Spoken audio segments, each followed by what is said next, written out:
ওকে, চলো শুরু করা যাক তাহলে। আচ্ছা, আগের যে লাইভ ক্লাসটা হয়েছে সেই লাইভ ক্লাসে কারোর কোনো কোয়ারি আছে, কারোর কোনো জিজ্ঞাসা আছে? কিরকম লাগছে সবার লাইভ ক্লাসগুলো? ভালো হচ্ছে? তোমাদের কি মনে হচ্ছে এরকম প্রত্যেক সপ্তাহে একটা এরকম রাখা ভালো?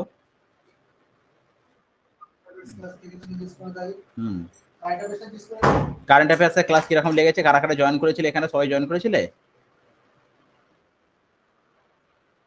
আচ্ছা, ঠিক আছে। কারেন্ট অ্যাফেয়ার্সের ক্লাস হয়েছে, তো প্রত্যেক সপ্তাহে এরকম একটা করে জিকে ক্লাস দেখো প্রত্যেক সপ্তাহে নিয়ে আসছি বিভিন্ন রকম টপিকের উপর। যেমন আগের দিনকে তোমাদের হিস্ট্রি জিওগ্রাফি কমপ্লিট করেছি, আজকে একটুখানি পলিটিক্যাল সায়েন্সের উপর তোমাদেরকে কিছুটা পড়াবো, ঠিক আছে? ইন্ডিয়ান কনস্টিটিউশনের আগে হয়তো মনে হয় এর আগে লাইভ ক্লাস দিইনি সম্ভবত। এর আগে কি ইন্ডিয়ান কনস্টিটিউশনের উপর কোনো লাইভ ক্লাস দিয়েছিলাম?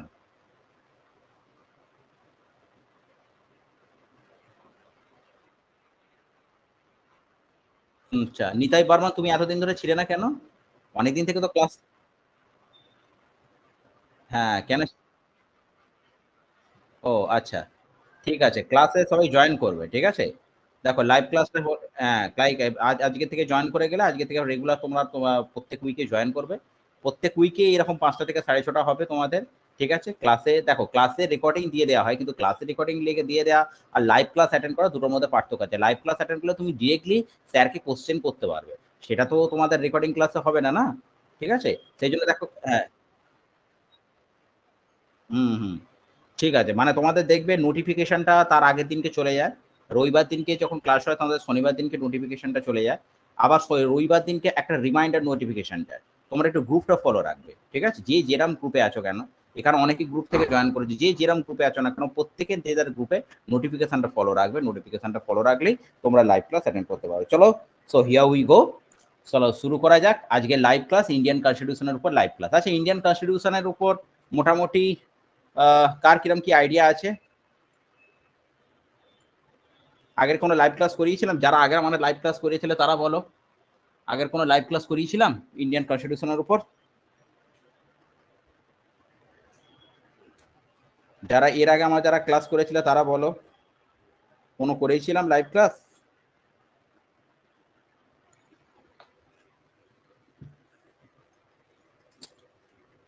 আরে বলোই। আচ্ছা, ঠিক আছে, তাহলে চলো শুরু করা যাক, কারণ প্রথম থেকে শুরু করা যাক। দেখো, আমরা যেটা শুরু করছি আজকে ভারতের সংবিধান।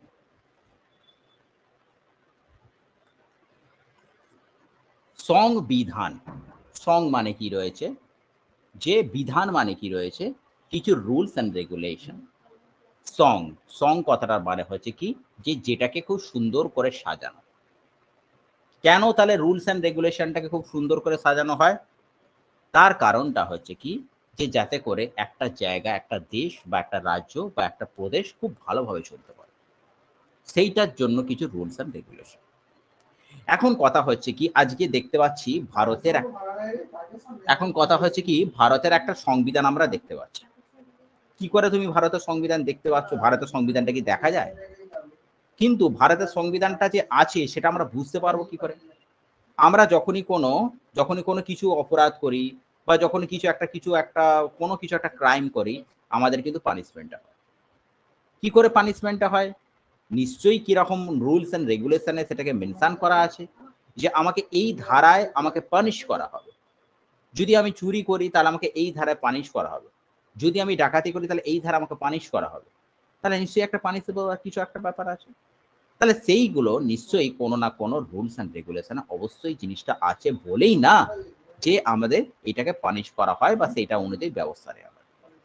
তার মানে ভারতের একটা সংবিধান আছে। তো কথা হচ্ছে কি, এই ভারতের সংবিধানটা কি সংবিধান, ভারতের সংবিধানটা কিভাবে হলো, আমাদের এই ভারতের সংবিধানটা কি করে হলো, সেইটা সম্বন্ধে আমরা একটু একটু করে আমরা জিনিসটাকে নিয়ে আলোচনা করব, ঠিক আছে? দেখো, প্রথম কথা, ভারতের সংবিধানটা দেখো, তোমরা জিনিস নিশ্চয়ই জানো যে ভারতের দীর্ঘ 200 বছর ধরে আমাদের ব্রিটিশরা রাজত্ব করে গেছে। তার আগে অনেক ইউরোপিয়ানরা এসছে, পর্তুগিজরা এসছে, ডাচ এসছে, ঠিক আছে, ফরাসি এসছে, তারপরে ইংরেজরা এসছে। যখন ইংরেজ শাসনের অধীনে ভারতবর্ষ ছিল, তখন থেকেই কিন্তু ভারতীয়দের মধ্যে একটা দাবি ছিল যে আমরা আমাদের সংবিধানটা আমরা রচনা করব, আমাদের সংবিধানটা আর কাউকে দিয়ে রচনা করব। তো এই দাবিটা কবে কবে মোটামুটি কার্যকর হলো? 1928 বলে একটা সাল রয়েছে, সেখানটা হচ্ছে কি নেহেরু প্রস্তাব। ঠিক আছে, 1928 একটা ছিল নেহেরু প্রস্তাব। নেহেরু প্রস্তাবে বলা হলো যেটা, প্রথম কথা পূর্ণ স্বরাজের একটা দাবি জানানো হয়েছিল, প্লাস এটাকে দাবি জানানো হয়েছিল যে ভারতের সংবিধানটা হচ্ছে ভারতীয়দের দ্বারাই রচিত হবে। কিন্তু কথাটা হচ্ছে কি, তখন ব্রিটিশদের অধীনে ছিল। দেখো আজকে তুমি বললেই তো হবে না যে আমাদের সংবিধান আমাদের দ্বারা রচিত হবে, এত সহজ ব্যাপারটা নয় সেটাকে পাস করাতে। এখন প্রথম কথা যে ভারতের এই যে সংবিধানটা যে ভারতের দ্বারা রচিত হবে, এইটা যে আমাদের একটা সংবিধান রচনা করতে হবে, এই আইডিয়াটা কে দিয়েছিল? এই আইডিয়াটা দিয়েছিল 1934-এ এম.এন. রয়। ঠিক আছে, 1934-এ এম.এন. রয়। দেখো যে খুব গুরুত্বপূর্ণ ডেটাগুলো দিচ্ছি, একদম ভারতের সংবিধানের প্রথম থেকে তোমাদের জিনিসটাকে পুরো কভারেজ করার চেষ্টা করছি। এক একটা পয়েন্ট কিন্তু খুব ইম্পর্টেন্ট।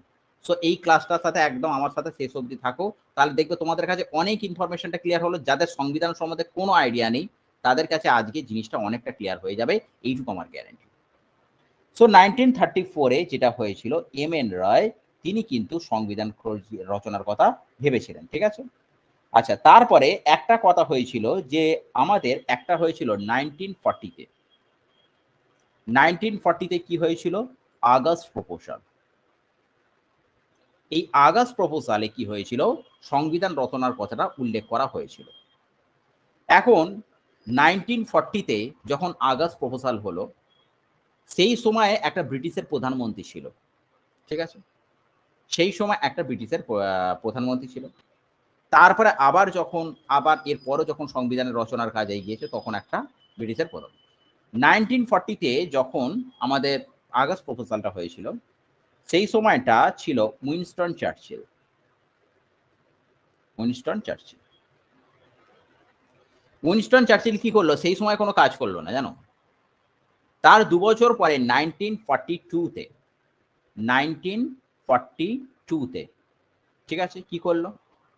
একটা ক্যাবিনেট কমিটি ছিল যার নাম হচ্ছে স্যার স্ট্যাফোর্ড ক্রিপস। ক্রিপসের নেতৃত্বে একটা ক্যাবিনেট মিশন পাঠালো। কোথায় পাঠালো? 1942-তে ক্রিপসের নেতৃত্বে ক্যাবিনেট মিশনটা কোথায় পাঠালো? ভারতবর্ষে পাঠালো।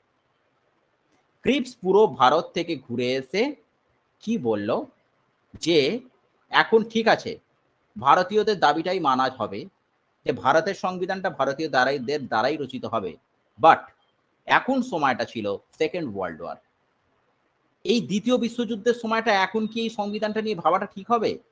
না, আমার মনে হয় এখন এই সংবিধান নিয়ে ভাবাটা ঠিক হবে না। তাহলে স্যার স্ট্যাফোর্ড ক্রিপসের নেতৃত্বে যে ক্যাবিনেট মিশনটা পাঠানো হয়েছিল ব্রিটিশ সরকার, সেটা কিন্তু অটোমেটিক ফেল হলো, সেটা খুব একটা সাকসেসফুল হলো না। তারপরে ব্রিটিশ সরকার আবার একটা কি হলো যে ক্যাবিনেট মিশন পাঠালো। কবে পাঠালো? 1946-এ। ঠিক আছে, 1946-এ যখন ক্যাবিনেট মিশনটা পাঠানো হলো, তখন ব্রিটিশের প্রধানমন্ত্রী কে ছিল? সেই সময় ব্রিটিশের প্রধানমন্ত্রী ছিল হচ্ছে ক্লেমেন্ট অ্যাটলি। ক্লেমেন্ট অ্যাটলি। এই ক্লেমেন্ট অ্যাটলিকে আর একটা কথা কি বলে জানো? ভারত বন্ধু বলা হয়। কি বলা হয়? ভারত বন্ধু বলা হয়। কারণ এর দ্বারাই কিন্তু সংবিধানটার কাজটা আমাদের অগ্রসর হয়েছে। 1946-এ যখন ক্লেমেন্ট অ্যাটলি ভারত বন্ধু হিসেবে যখন পাঠানো হলো, 1946-এ তখন ওই ক্যাবিনেট মিশনটা ঘুরে এসে বলল যে হ্যাঁ, অবশ্যই ভারতের সংবিধানটা ভারতের দ্বারা রচিত হবে, বাট এর জন্য কি করতে হবে? একটা গণপরিষদ গঠন করতে হবে। সেই গণপরিষদের নাম হচ্ছে কনস্টিটিউটেন্ট অ্যাসেম্বলি। কনস্টিটিউটেন্ট অ্যাসেম্বলি। একে বাংলায় বলে গণপরিষদ, ইংলিশে বলে কনস্টিটিউটেন্ট অ্যাসেম্বলি। ঠিক আছে, তোমরা সবাই বুঝতে পারছো তো গাইস? গাইস বুঝতে পারছো? ঠিক আছে, ওকে। তাহলে একটা কথা হচ্ছে কি, 1946 সালে 1946-এ কি করা হলো? একটা গণপরিষদ গঠন করা হলো, কনস্টিটিউটেন্ট অ্যাসেম্বলি। এই কনস্টিটিউটেন্ট অ্যাসেম্বলি বা এটাকে বলা হয় গণপরিষদ। এখন প্রথম কথা, গণপরিষদের যখন প্রথম অধিবেশনটা বসে, কবে গণপরিষদের প্রথম অধিবেশনটা বসে? 1946 এর 1946 এর কবে বসে? 9ই ডিসেম্বর। ঠিক আছে, 1946 এর 9 ডিসেম্বর গণপরিষদের প্রথম অধিবেশনটা বসে। গণপরিষদের প্রথম অধিবেশনটা 1946 এর 9 ডিসেম্বর বসে এবং সেটা কোথায় বসে? নিউ দিল্লিতে বসে। কোথায় বসে? নিউ দিল্লিতে বসে। ঠিক আছে, 1946 এ 9 ডিসেম্বর হবে। ঠিক আছে, 9 ডিসেম্বর হবে। বুঝতে পেরেছো বাবা? একটা হচ্ছে 9 ডিসেম্বর, 11 ডিসেম্বর, 13 ডিসেম্বর, এরকম করে পরপর হবে। 1946 এর 9 ডিসেম্বর যেটা হয়, নিউ দিল্লিতে কনস্টিটিউশন হলে প্রথম অধিবেশনটা বসে। এই অধিবেশন মানে কি? একটা সেশন। সেশন মানে কি? সেখানে সবাই লোক উপস্থিত থাকবে এবং একজন সেখানে চেয়ারম্যান থাকবে। সেই চেয়ারম্যান কি করবে? যা কিছু ডিসিশন নেবে। এখন কথা হচ্ছে যে 9 ডিসেম্বরটা যখন নিউ দিল্লির কনস্টিটিউশন হলে হলো, সেরকম কোনো পার্মানেন্ট না চেয়ারপারসন পাওয়া যাচ্ছিল না। সে কাকে চেয়ার করবে রে ভাই? এই তো প্রথম অধিবেশনটা হলো, তাহলে আমি কাকে চেয়ারম্যান করব? যখন সেই সময়টা কোনো পার্মানেন্ট চেয়ারপারসন পাওয়া গেল না, সেই সময় একটা টেম্পোরারি চেয়ারপারসন হিসেবে একজনকে রাখা হলো। সেই চেয়ারম্যানটার নাম কি? সচ্চিদানন্দ সিনহা। সচ্চিদানন্দ সিনহা। এই সচ্চিদানন্দ সিনহা কি? সচ্চিদানন্দ সিনহা গণপরিষদের সব থেকে প্রবীণতম সদস্য। এনাকে প্রথম হচ্ছে একে চেয়ারম্যান হিসেবে বসানো। তাহলে who was the first chairman of the গণপরিষদ কনস্টিটিউটেড অ্যাসেম্বলি? সেটা কে? সচ্চিদানন্দ সিনহা।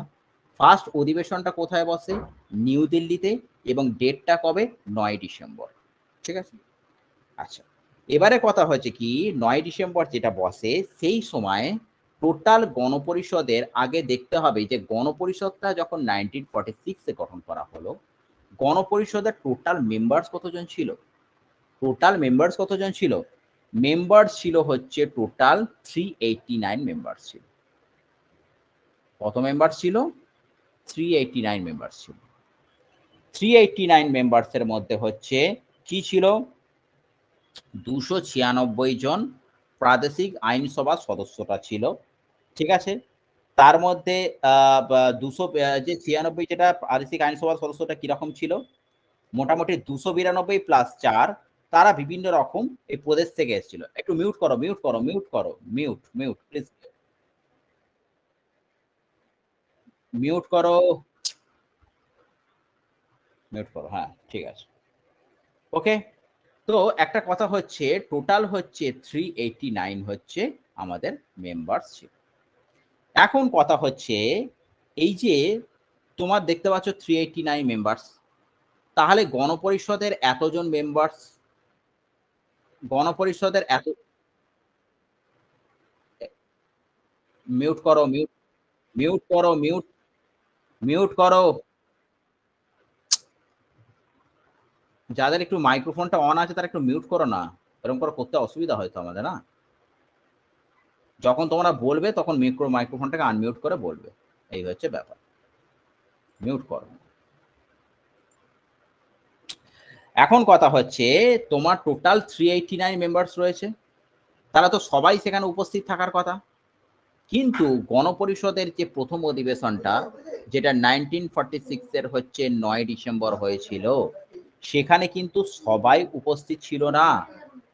তাহলে টোটাল কতজন উপস্থিত ছিল? টোটাল হচ্ছে 211 জন। টোটাল কতজন উপস্থিত ছিল? 211 জন। তাহলে 389 মেম্বার্স, 211 জন, ভাই বাকিগুলো গেল কোথায়? কারা তাহলে অ্যাটেন্ড করলো না? কারণ গণপরিষদের যে প্রথম অধিবেশনটা কারা অ্যাটেন্ড করেনি? মুসলিম লীগ। মুসলিম লীগ কিন্তু অ্যাটেন্ড করেনি। গণপরিষদের যে প্রথম অধিবেশনটা 1946 সালের 9 ডিসেম্বর হয়েছিল, সেখানে কারা বয়কট করে? সেটাকে মুসলিম লীগ হচ্ছে বয়কট করে। ঠিক আছে, আচ্ছা, এবারে কি হলো? হ্যাঁ, বলো। তো সেইটা তো আমি জিজ্ঞেস করছিলাম, তো কতটুকু হয়েছে সেটা জিজ্ঞেস করছিলাম। আমি ওই জন্য তো একবার জিজ্ঞেস করলাম যে তোমাদের কতটুকু হয়েছে, একটুখানি নোটস রাখবে। হ্যাঁ, আচ্ছা, এক সেকেন্ড বলো, দাঁড়াও। তোমাদের সোর্সেস অফ দ্য কনস্টিটিউশন হয়েছিল?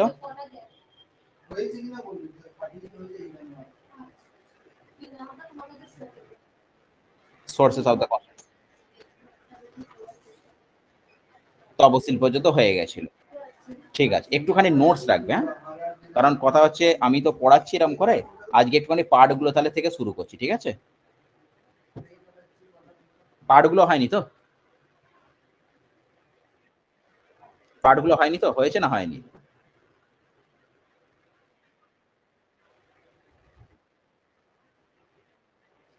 ঠিক আছে, পার্টস গুলো হয়নি তাই তো? ঠিক আছে, ওকে ওকে। নোটস রাখবে, যতটুকু পড়ানো হয়েছে ততটুকু নোটস রাখবে, এটাই হচ্ছে ব্যাপার।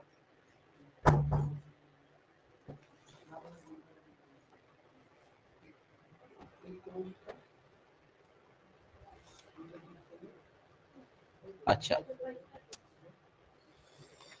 তার আগে পার্টস গুলো করানোর আগে আমরা, আচ্ছা তাহলে পার্টস গুলো থেকে শুরু করি, চলো। তাহলে এবারে আজকে যেটা পড়াবো সেটা সংবিধানের অধ্যায় সমূহ।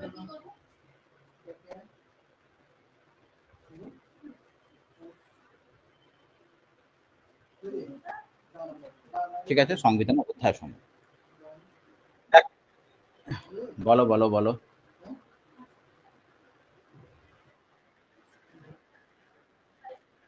ওগুলো সব আমাদের গ্রুপে আছে, আমি গ্রুপে তোমাদের আরেকবার জিনিসগুলোকে পাঠিয়ে দেবো, ঠিক আছে, রিসেন্ড করে দেবো যে ভিডিওগুলো আগে ছিল, ঠিক আছে, তুমি সেখান থেকে দেখে নেবে। তুমি গ্রুপে তো আছো তো, গ্রুপে তো তুমি গ্রুপে আগে একবার সার্চ করবে, তাহলেই বুঝতে পেরে যাবে, ঠিক আছে? হ্যাঁ, তুমি যদি আজকে জয়েন করে থাকো তাহলে তোমাদের পাঠিয়ে দেওয়া হবে, আর যদি এমনি আগে থেকে জয়েন করে থাকো তাহলে গ্রুপে সার্চ করবে, দেখো সব ভিডিওগুলো আমরা গ্রুপে আপলোড করে দিয়েছি। হ্যাঁ,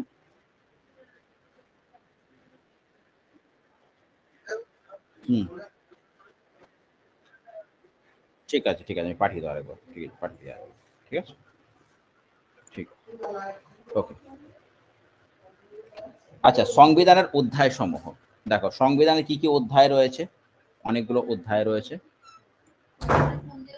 প্রথম কথা হচ্ছে আগে যেটা থাকবে পার্ট 1।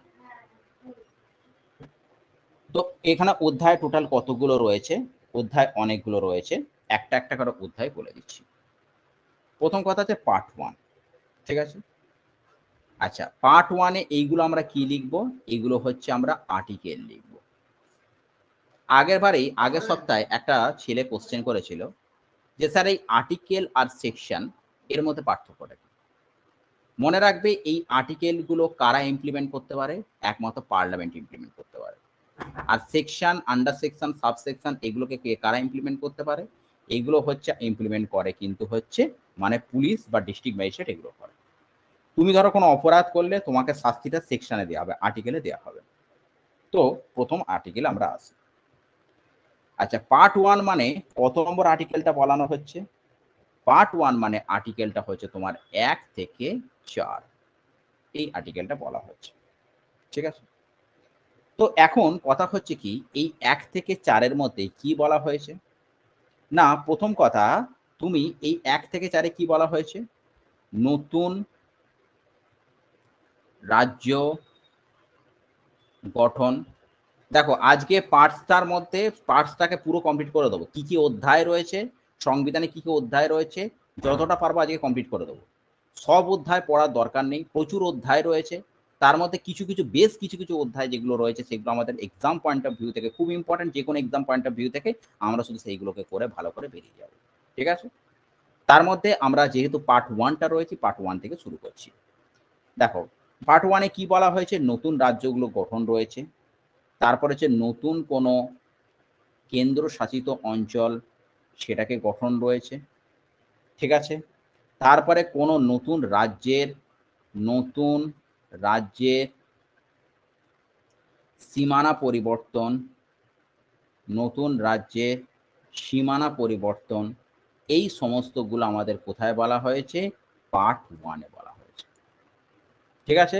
পার্ট 1 থেকে 4 এইগুলো বলা হয়েছে নতুন রাজ্যগুলি গঠন, নতুন কেন্দ্রশাসিত অঞ্চল, নতুন রাজ্যের সীমানা পরিবর্তন। ঠিক আছে? এখন এই যে এইগুলো বলা হয়েছে, এর জন্য ভারতীয় ভূখণ্ডকে মানে পার্ট 1 এ ভারতীয় ভূখণ্ডকে 3 ভাগে ভাগ করা হয়েছে। টোটাল হচ্ছে ভারতীয় ভূখণ্ড। মানে টোটাল যে ভারতের যতগুলো ভূখণ্ডটা রয়েছে মানে টোটাল ভারতটাকে 3 টে ভাগে ভাগ করা হয়েছে। একটা হচ্ছে তোমার কি রয়েছে রাজ্য, একটা হচ্ছে কি তোমার কেন্দ্রশাসিত অঞ্চল, একটা হচ্ছে রাজ্য, একটা হচ্ছে কেন্দ্রশাসিত অঞ্চল, আর একটা হচ্ছে কি 3 নম্বর যে যে অঞ্চলগুলি যে অঞ্চলগুলি ভারত সরকার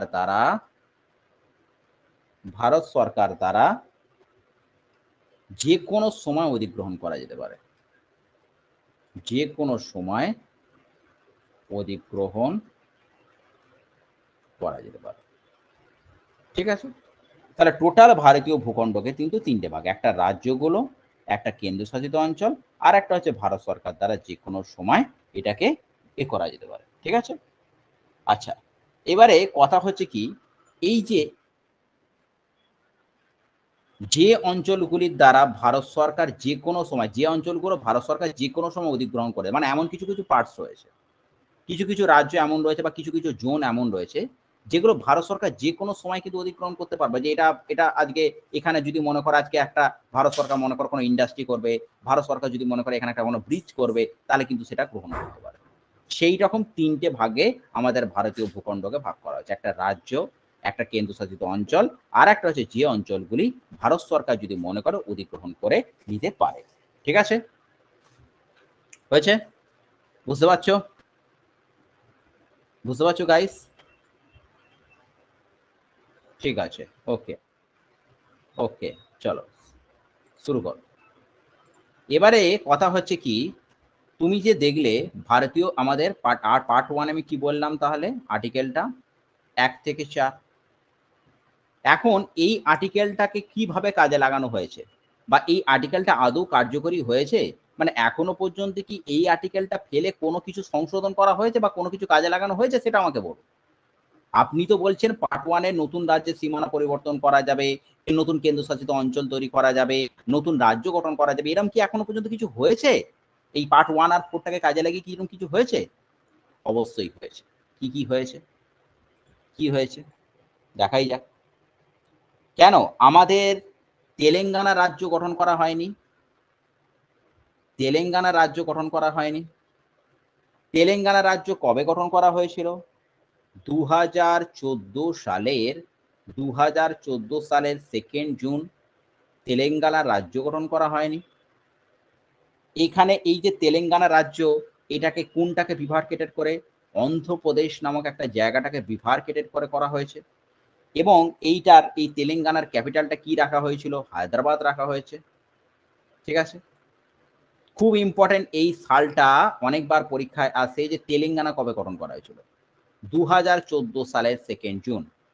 আচ্ছা, এটা একটা তো গেল যে পার্ট 1 আর 4 টাকে পার্ট 1 থেকে 4 টাকে কাজে লেগে তেলেঙ্গানাটাকে গঠন করা হয়েছে। আর কি গঠন করা হয়েছে? 2000 সালে একটা গঠন করা হয়েছিল, সেই গঠনটার নাম কি? ঝাড়খণ্ড গঠন করা হয়েছিল। সরি, 2000 সালে একটা গঠন করা হয়েছিল, সেটার নাম কি? ঝাড়খণ্ড। এই ঝাড়খণ্ডটাকে কি করা হয়েছিল? না বিহারটাকে দুভাগে বিভক্ত করে ঝাড়খণ্ড গঠন করা হয়েছিল। 2014 সালে কি গঠন? হায়দ্রাবাদ। ঠিক আছে? তেলেঙ্গানার রাজধানীটা হচ্ছে হায়দ্রাবাদ। বুঝতে পেরেছো? তুমি যখন হায়দ্রাবাদে যাবে তার মানে তুমি কিন্তু তেলেঙ্গানায় এসছো। কারণ অন্ধ্রপ্রদেশ থেকে এইটাকে বিভার্কেটেড করে তোমার তেলেঙ্গানাটা বানানো হয়েছে। কবে বানানো হয়েছিল? 2014 সালের 2 জুন। ঠিক আছে? অমরাবতী। ঠিক আছে? দুটোর ক্যাপিটাল কিন্তু আলাদা আলাদা হয়ে গেছে। অন্ধ্রপ্রদেশের রাজধানী কিন্তু আর হায়দ্রাবাদ নেই। হ্যাঁ, তেলেঙ্গানাটা হচ্ছে হায়দ্রাবাদ, অন্ধ্রপ্রদেশ হচ্ছে অমরাবতী। বুঝতে পেরেছো? বুঝতে পেরেছো? ঠিক আছে। এছাড়াও আর কি হয়েছে? 31, যেটা খুব ইম্পর্টেন্ট, যে 31 অক্টোবর কি হয়েছে? 2019 কি করা হয়েছিল? জম্মু অ্যান্ড কাশ্মীর, জম্মু অ্যান্ড কাশ্মীর, ঠিক আছে। এই জম্মু অ্যান্ড কাশ্মীর দুটোকে, জম্মু অ্যান্ড কাশ্মীর রাজ্য দুটো কেন্দ্রশাসিত অঞ্চলে বিভক্ত করা হয়েছে। এখানে কি ছিল, আগে 370 নম্বর ধারা ছিল। কি 370 নম্বর ধারাটা? জম্মু অ্যান্ড কাশ্মীরের আলাদা একটা সংবিধান ছিল। আমাদের ভারতের যে সংবিধান সাথে জম্মু অ্যান্ড কাশ্মীরের সংবিধান কোনোদিনও ম্যাচ করতো না। জম্মু অ্যান্ড আমাদের দেশের আমরা যেরকম সংবিধানটাকে মানি, জম্মু অ্যান্ড কাশ্মীর কিন্তু একটা আলাদা সংবিধান মানত। সেই সংবিধানটাকে চেঞ্জ করে 31 অক্টোবর 2019 জম্মু অ্যান্ড কাশ্মীর, আর একটা রয়েছে শোনো, জম্মু অ্যান্ড কাশ্মীর আর একটা হচ্ছে লাদাখ, এই দুটোকে কি করা হয়েছিল, কেন্দ্রশাসিত অঞ্চলে পরিণত করা হয়েছিল। কবে সালটা? 31 অক্টোবর 2019 সালটা একদম খুব ভালো করে মনে রাখিয়ে দেবে, অনেকবার পরীক্ষায় আসে। 31 অক্টোবর 2019 কি করা হয়েছে, জম্মু অ্যান্ড কাশ্মীর আর লাদাখ নামে দুটো গঠন করা হয়েছে, ঠিক আছে। আচ্ছা, এছাড়াও আরো কিছু তোমাকে রাজ্যের পুরো হিস্ট্রিটা বলে দিচ্ছি, দেখো তাহলে তোমাদের কোনো অসুবিধা কিছু হওয়ার কোনো কথা নাই। দেখো, প্রথম কথা, আমরা যখন এই ভাষাভিত্তিক এটা কবে শুরু হলো, 1956 সালে। 1956 সালে কি ছিল, 14টা রাজ্য ছিল। কতগুলো রাজ্য ছিল? 14টা রাজ্য ছিল। কটা কেন্দ্রশাসিত অঞ্চল ছিল? 6টা কেন্দ্রশাসিত অঞ্চল ছিল, ঠিক আছে। আর এই যে 1956 সালে প্রথম যে রাজ্য গঠন করা হয় তার নাম হচ্ছে অন্ধ্রপ্রদেশ। তার মানে অন্ধ্রপ্রদেশ কত পুরনো বুঝতে পারছো, অন্ধ্রপ্রদেশ কত পুরনো বুঝতে পারছো।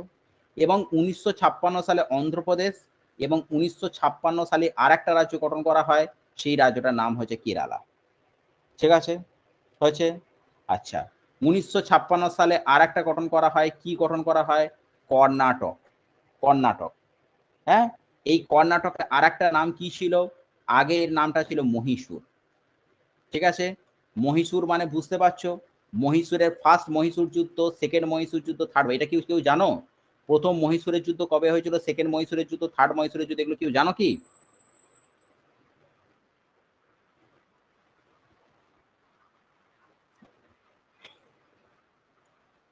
হুম। আর ফোর্থ ইঙ্গ মহীশূর। আচ্ছা, হুম হুম হুম হুম, ঠিক। একটা হচ্ছে 1766 থেকে হচ্ছে 69 রয়েছে, আর একটা হচ্ছে 79 থেকে 82 রয়েছে, ঠিক আছে, ঠিক আছে, 79 থেকে 82 রয়েছে। তারপরে হচ্ছে তোমার হচ্ছে 92 একটা রয়েছে, 92 রয়েছে। আর একটা হচ্ছে লাস্ট 1799 সালে, যে সময় তোমার টিপু সুলতান মারা যায়, ঠিক আছে। প্রথম যেগুলো ছিল সেইগুলো কে ছিল, হায়দার আলী ছিল। তারপরে 82 থেকে তোমার 82 থেকে বা এইগুলো থেকে কে ধরলো, এগুলো থেকে টিপু সুলতান ধরলো। তাহলে এই যে মহীশূর রাজ্যটাও 1956 সালে গঠন করা হয়েছিল। আচ্ছা, তারপরে সব থেকে যেটা ইম্পর্টেন্ট, খুব ইম্পর্টেন্ট যেটা দেখো, সেটা 1960 সাল। 1960 সালে দুটো রাজ্য গঠন করা হয়, কি কি গঠন করা হয় বলো তো? একটা হচ্ছে গুজরাট আর একটা হচ্ছে মহারাষ্ট্র, গুজরাট আর একটা হচ্ছে মহারাষ্ট্র। হুম, তাহলে 1960 সালে কটা রাজ্য গঠন করা হয়? দুটো রাজ্য, একটা গুজরাট আর একটা হচ্ছে মহারাষ্ট্র, যেটা বম্বে বলে একটা জায়গা রয়েছে। বম্বেটা মধ্যে দুটো ছিল, একটা গুজরাটও ছিল প্লাস মহারাষ্ট্র ছিল। এই দুটো রাজ্যকে বিভার্কেটেড করে করা হয় কবে? 1960 সালে, ঠিক আছে। তারপরে আর একটা খুব ইম্পর্টেন্ট, কবে নাগাল্যান্ড গঠন করা হয়? 1963 সালে, ঠিক আছে। 1963, এই ডেটাগুলো খুব ইম্পর্টেন্ট, ঠিক আছে। যখন তোমরা WBCS পরীক্ষা দিতে যাবে, এই ডেটাগুলো কিন্তু খুব ইম্পর্টেন্ট, সেজন্য সবটাই আমি ক্লিয়ার করে দিতে চাচ্ছি, ঠিক আছে। তবে তাহলে আমাদের গুজরাট আর মহারাষ্ট্র গঠন করা হয় 1960 সালে। আর একটা কবে হয়? 1963 সালে। 1963 সালে কি গঠন করা হয়? নাগাল্যান্ড গঠন করা হয়, ঠিক আছে।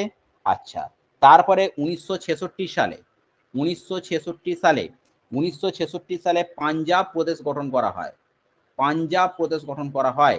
এবং পাঞ্জাবটায় কি হয়, দুটো জায়গা থাকে, একটা পাঞ্জাব আর একটা হচ্ছে হরিয়ানা, ঠিক আছে।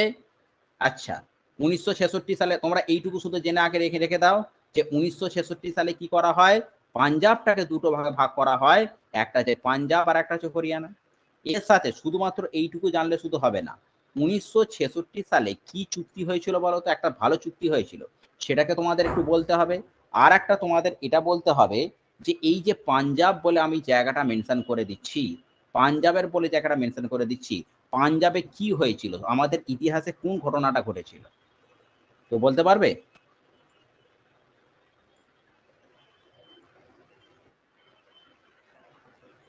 না, প্রথম কথা 1966 সালে একটা কি হয়েছিল, ফার্স্টে আগে একটা বলে দিই। 1966 যেটা হয়েছিল সেটা হচ্ছে তাসখন্দের চুক্তি, ঠিক আছে? তাসখন্দের চুক্তি, তাসখন্দের চুক্তিটা কি কারণে হয়েছিল? অ্যাকচুয়ালি আমাদের ভারতের সঙ্গে পাকিস্তানের যে যুদ্ধটা প্রথম কিন্তু 1965 সালে লেগেছিল একবার। সেই সময় তখন ব্যাপারটা হচ্ছে 1964 সালে আমাদের কি হয়েছিল, মানে জওহরলাল নেহেরু প্লেন ক্র্যাশে মারা যায়। তো সেই সময় ওই দুটো বছর কিন্তু 64 সাল থেকে 66 সাল পর্যন্ত লাল বাহাদুর শাস্ত্রী ছিল। এই লাল বাহাদুর শাস্ত্রী যে চুক্তিটা করেছিল সেই চুক্তির নাম আছে তাসখন্দের চুক্তি, সেটা 1966 হয়েছিল। আর পাঞ্জাবে যেটা ঘটনাটা করেছিল যেটা তোমাদের বলা উচিত ছিল, সেটা কি, আমাদের জালিয়ানওয়ালাবাগ ম্যাসাকার হয়েছিল। জালিয়ানওয়ালাবাগ ম্যাসাকার, জালিয়ানওয়ালাবাগ ম্যাসাকারটা কবে হয়েছিল, খুব ইম্পর্টেন্ট, 1919 সালের 13 এপ্রিল। 1919 সালের 13 এপ্রিল হয়েছিল, কি হয়েছিল, জালিয়ানওয়ালাবাগ ম্যাসাকার, ঠিক আছে? যেটা আমাদের কোথায় সেটা হয়েছিল, পাঞ্জাবের হচ্ছে অমৃতসরে হয়েছিল, ঠিক আছে? আচ্ছা, এবারে আমি তোমাদের গ্রুপেও একটা কোশ্চেন দিয়েছিলাম, বলো তো এই যে অমৃতসর বলে যে জায়গাটা রয়েছে, অমৃতসর, সরি, এই যে অমৃতসর বলে যে একটা জায়গা রয়েছে, এই অমৃতসরের মন্দিরটা কে নির্মাণ করেছিল? অমৃতসরের একটা যে মন্দিরটা সেটা কে নির্মাণ করেছিল? হুম, গুরু রামদাস হচ্ছে শুরু করেছিল। হ্যাঁ, গুরু রামদাস হচ্ছে শুরু করেছিলেন, শেষ করেছিলেন গুরু অর্জুন দেব। এবং গুরু রামদাস যে অমৃতসরের মানে অমৃতসরের স্বর্ণ মন্দিরটা নির্মাণ করেছিলেন, এটা অ্যাকচুয়ালি কি ছিল, হরমন্দির সাহিব বলা হতো এটাকে, হরমন্দির সাহিব। হ্যাঁ, এখন কথা হচ্ছে এই যে হরমন্দির সাহিব, উনি যে একটা মানে এরকম একটা কি বলেন একটা সরোবর তৈরি করেছিলেন, সেই সরোবরের উপর যেই যে মন্দিরটা নির্মাণ করেছিলেন, এর জন্য তো একটা জায়গা লাগে। এই জায়গাটা কে দিয়েছিল, সম্রাট আকবর। সম্রাট আকবর হচ্ছে এই জায়গাটা দিয়েছিল। কতটা জায়গা দিয়েছিল, 500 বিঘা জমি প্রদান করেছিল, 500 বিঘা জমি প্রদান করেছিল হচ্ছে এই গুরু রামদাসকে, ঠিক আছে? তাহলে আমি পড়ে দিলাম তোমাদের পাঞ্জাবের অমৃতসরটা বলে দিলাম, অমৃতসরটা কবে হয়েছিল, জালিয়ানওয়ালাবাগ ম্যাসাকারটা কবে হয়েছিল, প্লাস 1966 সালে তাহলে আমরা কি পড়লাম, যে পাঞ্জাব আর এবং হরিয়ানা নামক দুটো রাজ্য গঠন হয়েছিল। 1966 সালে আর কি হয়েছিল, তাসখন্দের চুক্তি হয়েছিল। এখান থেকে থাকতে থাকতে তোমাদের সব কিন্তু মুখস্থ হয়ে যাবে। তাহলে 1956-এ কি কি হয়েছিল, প্রথম কথা হচ্ছে অন্ধ্রপ্রদেশ রাজ্য গঠন করা হয়েছিল। তারপরে আর কোন রাজ্য গঠন করা হয়েছিল, কেরালা রাজ্য গঠন করা হয়েছিল। আর কোন রাজ্য গঠন করা হয়েছিল, কর্ণাটক রাজ্য গঠন করা হয়েছিল। এগুলো সবার মোটামুটি মুখস্থ তো? বলো 1956-এ কি কি হয়েছিল, বলো কি কি রাজ্য? হুম, অন্ধ্রপ্রদেশ, কেরালা, কর্ণাটক, ঠিক আছে। আচ্ছা এবারে বলো, হ্যাঁ, এবারে বলো নাগাল্যান্ড কবে গঠন করা হয়েছিল? নাগাল্যান্ড 1963 সালে, ঠিক আছে। এবারে কথা হচ্ছে দেখো 1971 সালে, 1971 সালে কথা বলছি। 1971 সালে হিমাচল প্রদেশ কেন্দ্রশাসিত অঞ্চল থেকে রাজ্যের মর্যাদা পায়, ঠিক আছে?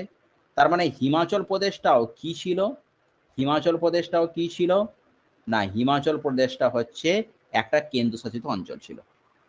এই কেন্দ্রশাসিত অঞ্চল থেকে রাজ্যের মর্যাদাটা পায় সেটা কবে, 1971 সালে। এই 1971 সালে আর কি গঠন করা হয়েছিল, বলো তো আর কি ইম্পর্টেন্ট কি ঘটনা ঘটেছিল? ওটা হয়েছিল, হ্যাঁ, ইয়েস, ভেরি গুড। এইটা আগে বলতে হবে যে 1971 সালে কি হয়েছিল, বাংলাদেশ গঠন করা হয়েছিল। প্লাস হিমাচল প্রদেশটা তোমার কেন্দ্রশাসিত অঞ্চল থেকে একটা রাজ্যের তকমাটা পায়, সেটা কবে, 1971 সালে, ঠিক আছে? আচ্ছা, তারপরে দেখো 1972 কি হয়, তিনটে রাজ্যের স্বীকৃতি পায় দেখো। একটা হয়ে গেল কি মণিপুর, একটা হয়ে গেল কি ত্রিপুরা, আর একটা হচ্ছে মেঘালয়। হ্যাঁ, মণিপুর, ত্রিপুরা, মেঘালয়, এই তিনটে রাজ্য হচ্ছে মর্যাদা পায় সেটা কবে, 1972-তে, ঠিক আছে? 1972-তে কি হচ্ছে, মণিপুর, ত্রিপুরা আর মেঘালয় হচ্ছে পায়, ঠিক আছে? আচ্ছা, এবারে আমাকে বলো এখানের মধ্যে এই তিনটে জায়গার মধ্যে একটা জায়গা রয়েছে যেটা আমাদের রামসার সাইটের মতো অন্তর্ভুক্ত করা হয়েছে, সেটা কোনটা? হুম হুম মণিপুরের মণিপুরের লোকতাক লেক, মণিপুরের লোকতাক লেক, লোকতাক লেকটা কি করা হয়েছে, রামসার সাইটের মধ্যে অন্তর্ভুক্ত করা হয়েছে। ঠিক আছে, যদি বলা হয় যে আমাদের লার্জেস্ট ফ্রেশ ওয়াটার লেক, আগের ক্লাসে বলেছিলাম যে largest fresh water lake in north east India যদি বলা যেতে পারে, তাহলে সেটার অ্যান্সার কি হবে, Loktak lake. Largest fresh water lake in north east India, সেটা হচ্ছে লোকতাক লেক। ঠিক আছে, বুঝতে পারা গেছে? ওকে, ঠিক আছে। তারপরে আর একটা দেখো, আরো কতগুলো তোমাদের রাজ্য বলছি, তারপরে একদম এর রয়েছে। ঠিক আছে, আচ্ছা, আর একটা রাজ্য তোমাদের বলছি 1974। ঠিক আছে, 1974-এ কি হয়, সিকিম, সিকিম একটা কি হয়, সহযোগী রাজ্যের মর্যাদা পায়। আর 1975-এ কি হয়, সিকিমটা একদম পূর্ণ রাজ্য হয়। তাহলে সিকিম কবে ফর্ম হয়েছিল, একটা সহযোগী রাজ্য হিসেবে 1974-এ হয়েছিল। টোটাল সিকিম ফর্ম হতে সময়টা লেগেছিল 1975। ঠিক আছে, 1975-এ হচ্ছে একদম পূর্ণ রাজ্য হিসেবে তৈরি হয়। ঠিক আছে, আচ্ছা, এছাড়াও আমাদের এটা রিসেন্ট একটা কারেন্ট অ্যাফেয়ার্স, সেটা কি 26শে জানুয়ারি, 26শে জানুয়ারি 2020 দুটো কেন্দ্রশাসিত অঞ্চল যুক্ত হয়েছে। কি কি দুটো কেন্দ্রশাসিত অঞ্চল যুক্ত হয়েছে, একটা হচ্ছে, হ্যাঁ, একটা হচ্ছে দাদরা নগর হাভেলি, দাদরা নগর হাভেলি, আর একটা হচ্ছে দমন অ্যান্ড দিউ, দাদরা নগর হাভেলি, আর একটা হচ্ছে দমন অ্যান্ড দিউ, দাদরা নগর হাভেলি আর দমন অ্যান্ড দিউ। এই দাদরা নগর হাভেলি 1 নম্বর, দমন অ্যান্ড দিউটা 2 নম্বর। দাদরা নগর হাভেলি আর দমন অ্যান্ড দিউ এই দুটো মার্চ করে একটা জায়গার নাম হয়েছে, সেটা নাম হচ্ছে দামান। ঠিক আছে, সেটা কবে ঘটনাটা ঘটেছে, 2020 সালের 26শে জানুয়ারি, 2020 সালের 26শে জানুয়ারি এই ঘটনাটা ঘটেছে। ঠিক আছে, আচ্ছা, তাহলে এই গেল আমাদের মোটামুটি 1 থেকে 4 আমরা তাহলে বুঝতে পারলাম। 1 থেকে 4টাকে কাজে লাগিয়ে আমাদের কত কিছু জিনিসগুলো আমাদের গঠন করা হয়েছে। ঠিক আছে, আচ্ছা, এরপরে আমরা পার্ট 2-তে চলে আসি। পার্ট 1 থেকে আর, আচ্ছা, পার্ট 1 থেকে আর কতগুলো কমিটি সম্বন্ধে একটু বলে দিই। কমিটি বলে দিলে মোটামুটি জিনিসটা কভার হয়ে যাবে। আচ্ছা, দেখো একটা কথা হয়েছে কি, একটা কমিটি প্রায় আসে, সেটা হচ্ছে কি ফজল ফজল আলী কমিটি। ঠিক আছে, ফজল আলী কমিটি। ঠিক আছে, এই ফজল আলী কমিটিটা হচ্ছে কবে ফজল আলী কমিটিটা গঠন করা হয়, 1953 সালে। ঠিক আছে, এবং এই 1953 সালে যখন ফজল আলী কমিটিটা গঠন করা হয়, এই ফজল আলী কমিটির রেকমেন্ডেশনেই কিন্তু 1956-এ কি গঠন করা হয়েছিল, প্রথম linguistic state, first linguistic state বা প্রথম ভাষাভিত্তিক রাজ্য, প্রথম ভাষাভিত্তিক রাজ্য কোনটা গঠন করা হয়েছিল, অন্ধ্রপ্রদেশ গঠন করা হয়েছিল। হ্যাঁ, অনেক সময় ডব্লিউবিসিএস এই কোশ্চেনটা আসে যে প্রথম যে ভাষাভিত্তিক রাজ্যটা কি ছিল, যার নাম ছিল অন্ধ্রপ্রদেশ, এবং সেটা কোন কমিটির রেকমেন্ডেশনে, ফজল আলী কমিটি, ফজল আলীর কমিটির রেকমেন্ডেশনে প্রথম যে ভাষাভিত্তিক রাজ্য অন্ধ্রপ্রদেশটা হচ্ছে গঠন করা হয়েছিল। ঠিক আছে, বুঝতে পারা গেছে? ওকে,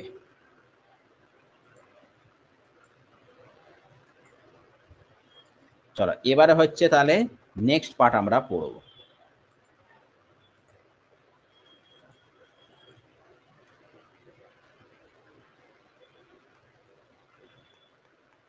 পার্ট 2। ঠিক আছে, পার্ট 2 আমরা পড়ব। পার্ট 2-তে মধ্যে কি রয়েছে, পার্ট 2-র মধ্যে যেটা রয়েছে সেটা হচ্ছে আমাদের কত নম্বর সেকশন রয়েছে, 5 থেকে 11 এই সেকশন রয়েছে। এই পার্ট 2-র মধ্যে 5 থেকে 11 নম্বর যে ধারাটা রয়েছে সেটা হচ্ছে সিটিজেনশিপ। কি আছে, সিটিজেনশিপ। ঠিক আছে, সিটিজেনশিপ কথাটা মানে কি রয়েছে, নাগরিকত্ব।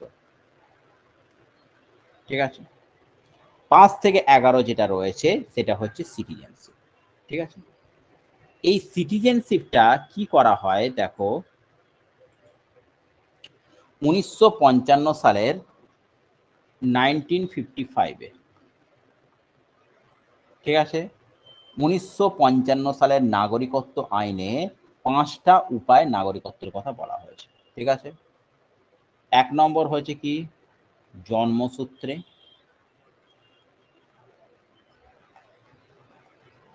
মানে কি বাই বার্থ, ঠিক আছে। 2 নম্বর যেটা রয়েছে উত্তরাধিকার সূত্রে,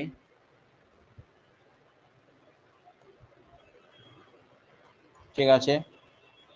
উত্তরাধিকার সূত্রে মানে কি রয়েছে বাই ডেসেন্ট, ঠিক আছে। তারপরে 3 নম্বর যেটা রয়েছে বাই রেজিস্ট্রেশন, বা এটা কি বলা যেতে পারে পঞ্জীকরণ দ্বারা, পঞ্জীকরণ দ্বারা। লেখা সব বুঝতে পারছো তো? সব বলে দিচ্ছি কিন্তু। হ্যাঁ, প্রথম কথা হচ্ছে জন্মসূত্রে, জন্মসূত্রে মানে কি রয়েছে বাই বার্থ। 2 নম্বর হচ্ছে কি হচ্ছে উত্তরাধিকার সূত্রে, উত্তরাধিকার সূত্রে মানে বাই ডিসেন্ট, ঠিক আছে। 3 নম্বর যেটা রয়েছে পঞ্জীকরণ সূত্রে, পঞ্জীকরণ সূত্রে মানে কি রয়েছে বাই রেজিস্ট্রেশন, এটাকে কি বলা হয় বাই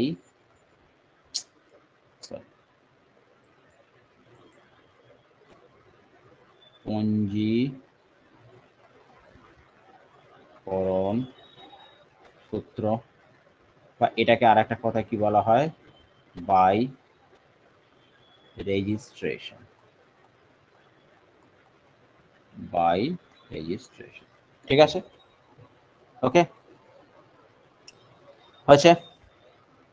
আচ্ছা, এখানে শুধুমাত্র তোমাকে মোটামুটি এই জিনিসগুলো আছে, এই জিনিসগুলোকে মোটামুটি একটুখানি জেনে রাখতে হবে, ঠিক আছে। এখান থেকে বেশি কিছু তোমাদের এতটা এক্সাম পয়েন্ট অফ ভিউ থেকে খুব একটা ইম্পর্টেন্ট নয়, শুধুমাত্র এইগুলোকে একটু তোমাদেরকে ডিসক্রাইব করে দিচ্ছি, তাহলেই তোমাদের হয়ে যাবে। যেমন ধরো প্রথম কথা কি রয়েছে বাই বার্থ, বাই বার্থ এখানে এত কিছু নাই, জাস্ট আইডিয়াটা জেনে রাখো বাই বার্থ বলতে কি বোঝানো হচ্ছে, ঠিক আছে।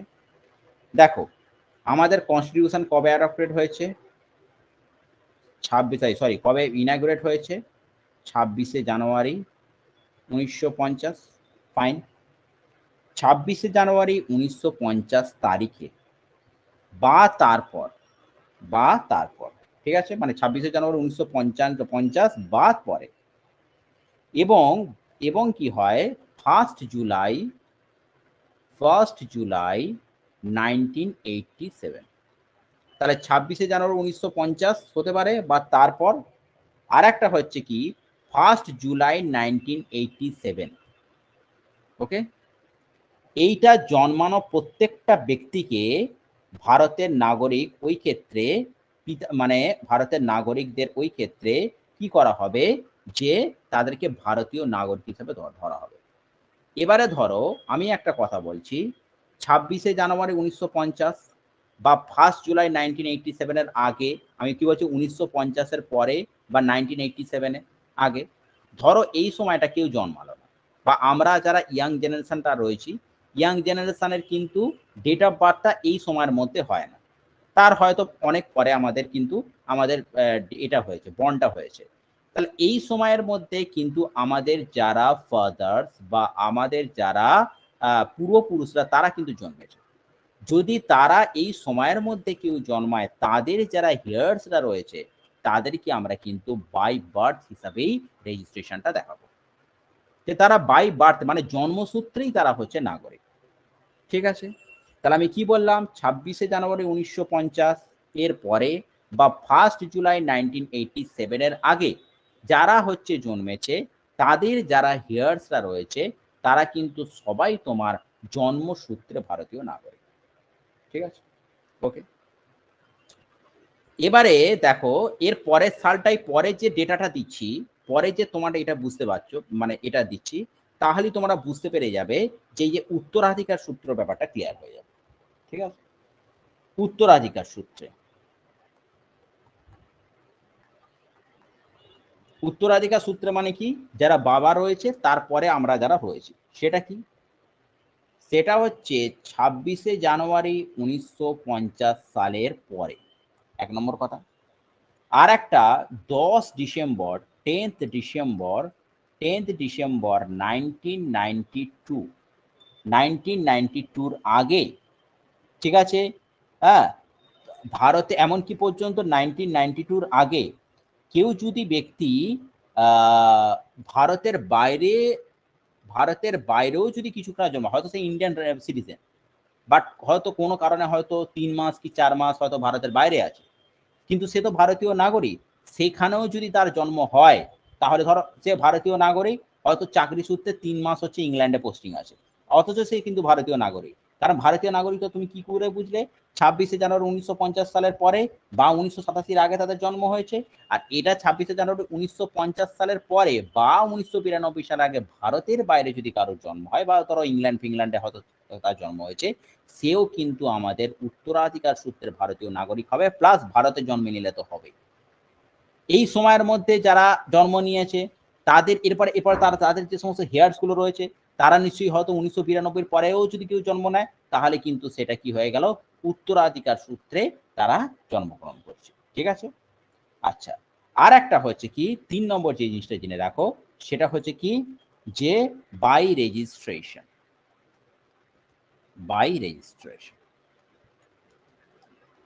ঠিক আছে? বুঝতে পারছো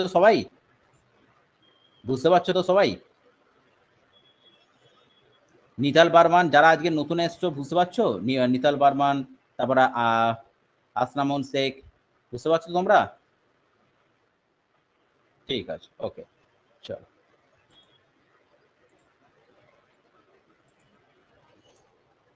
বাই রেজিস্ট্রেশন, তাহলে বাই রেজিস্ট্রেশনটা কি রয়েছে, যে ভারতীয় বংশোদ্ভূত কোনো ব্যক্তি যিনি আবেদনে 7 বছর ধরে ভারতে বসবাস করেছে, যদি কেউ 7 বছর ভারতে মোটামুটি বসবাস থাকে, তাহলেও কিন্তু তাকে আমরা কি ধরে নেব, যে তাকেও কিন্তু আমরা মোটামুটি ধরে নেবো যে ভারতীয় বংশোদ্ভূত কোনো ব্যক্তি। ধরো হয়তো রেজিস্ট্রেশনের আগে সে 7 বছর, দেখো তুমি 7 বছর না এখানে থাকলে তুমি কিন্তু রেজিস্ট্রেশনের জন্য অ্যাপ্লাই করতে পারবে না। এই নয় যে তুমি ব্যাপারটা হচ্ছে ভারতীয় বংশোদ্ভূত একটা কোনো ব্যক্তি হলে তুমি এখানে ভারতে রইলেই না, তোমাকে তাহলে কিন্তু তোমাকে রেজিস্ট্রেশনের মাধ্যমে করতে হবে। রেজিস্ট্রেশনের আগে তোমাকে মোটামুটি 7 ইয়ার্স এখানে থাকতে হবে। প্রথম থেকে ধরো যারা প্রবাসী ভারতীয় বাঙালি রয়েছে, তারা তো প্রথম থেকেই বিদেশে থাকে, তাদের ভারতে আসার কোনো ব্যাপার নেই, তাহলে কিন্তু তারা ভারতীয় নাগরিক হতে পারবে না। মোটামুটি এখানে এসে তোমাকে 7 ইয়ার্স আমরা দেখবো, যে 7 ইয়ার্স তুমি যদি এখানে থাকো, তাহলে তুমি কিন্তু ভারতীয় নাগরিক হতে পারবে। ঠিক আছে? আচ্ছা, আর কি হতে পারবে, যে ব্যাপারটা হচ্ছে ধরো কোনো একটা ভারতীয় নাগরিকের সঙ্গে কোনো তোমার ম্যারেজ হলো, ঠিক আছে, তো সেই সময় সেটাও কিন্তু তাই একই ব্যাপার, যে মোটামুটি 7 বছর পূর্বেও তোমাকে ভারতে থাকতে হবে, সেখান থেকে তুমি কিন্তু তারপরে ভারতীয় নাগরিকের দিক থেকে হতে পারবে। ঠিক আছে? তো এইটাই ছিল, বেশি এখানে কিছু বলার নেই। এটুকু জেনে রাখবে যে নাগরিকত্বটা কবে মানে কততে আছে, 5 থেকে 11, সেটা হচ্ছে ইন্ডিয়ান সিটিজেনশিপ। আর প্রথম কথা 1 থেকে 4 যেটা রয়েছে, সেটা হচ্ছে নতুন রাজ্যের গঠন। নতুন রাজ্য সম্বন্ধে যে ডেটাগুলো আজকে দিলাম, সেগুলোকে মাথায় রাখবে। ঠিক আছে? আচ্ছা, আর বেশি এখান থেকে সেরকম কিছু জানা নেই, কারণ এখান থেকে এই পার্টটা থেকে এতটা প্রশ্ন কিন্তু আসে। এরপরে যেটা খুব ইম্পর্টেন্ট পার্ট, সেটা আমাদের কিন্তু করতেই হবে, এবং সেখান থেকে কিন্তু প্রত্যেকবারে প্রচুর প্রশ্ন কিন্তু আসে। ঠিক আছে? সেই পার্টটাকে আমাদের কমপ্লিট করতেই হবে। সেই পার্টটা কি রয়েছে? সেই পার্টটা হচ্ছে পার্ট 3। কি রয়েছে? পার্ট 3।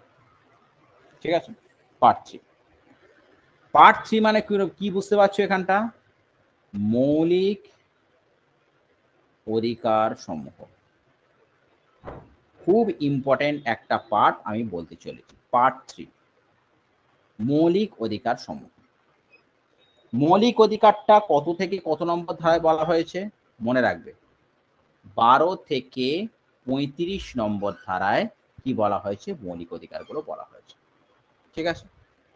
খুব ইম্পর্টেন্ট, এটাকে খুব ভালো করে জিনিসটাকে মাথায় রাখো, কারণ মৌলিক অধিকার থেকে প্রচুর প্রশ্ন কিন্তু আমাদের আসে। ঠিক আছে? এখন প্রথম কথা, এই যে মৌলিক অধিকারটা আছে 12 থেকে 35, এখানে কি কি মৌলিক অধিকার বলা হয়েছে দেখো। আগে মৌলিক অধিকারগুলো সম্বন্ধে দেখো,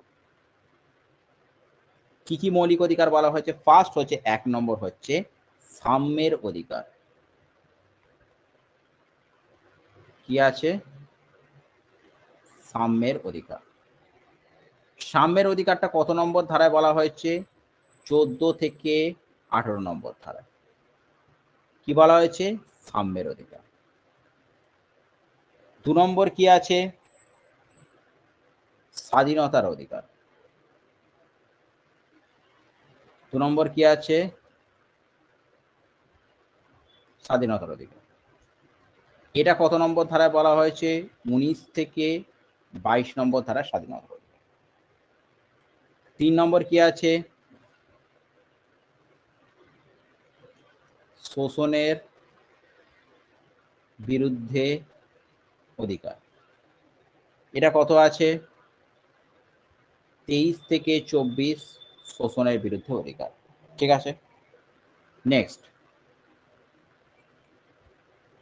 যেটা আছে 4 নম্বর, ধর্মীয় স্বাধীনতার অধিকার। কততে বলা হয়েছে? 25 থেকে 28। ঠিক আছে, 5 নম্বর কি বলা হয়েছে? সংস্কৃতি ও শিক্ষা। এটা কততে বলা হয়েছে? 29, 30। 6 নম্বর কি বলা হয়েছে?